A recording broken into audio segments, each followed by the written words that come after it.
આગામી 25 તારીખથી પવિત્ર શ્રાવણ માસની શરૂઆત થાય છે, જેને ધ્યાને લઈ રાજકોટ વિભાગ એસટી નિગમ દ્વારા રિક્ષા બસોનું છે આયોજન કરવામાં આવેલું છે, જેમાં ખાસ કરીને રાજકોટથી કેલા સોમનાથ છે, જસદણથી કેલા સોમનાથ છે, રાજકોટથી સોમનાથ માટે પણ છે, અને જન્માષ્ટમીના તહેવારોને ધ્યાને લઈ રાજકોટથી, મોરબીથી, અલગ અલગ સ્થળેથી, સુરેન્દ્રનગરથી આપણે દ્વારકા માટે પણ રિક્ષા સંચાલન માટેનું આયોજન કરેલું છે.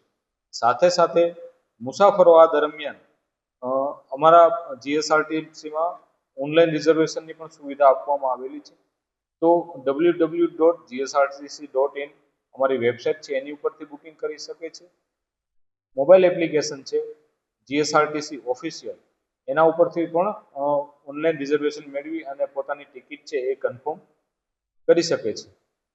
તો આ તહેવારો દરમિયાન છે એ રાજકોટ વિભાગ દ્વારા છે ટોટલ 3 જિલ્લાની અંદર રાજકોટ, સુરેન્દ્રનગર અને મોરબી, આ ત્રણેય જિલ્લાને થઈ અને 50 જેટલી રિક્ષા બસોનું પણ આયોજન કરવામાં આવેલું છે.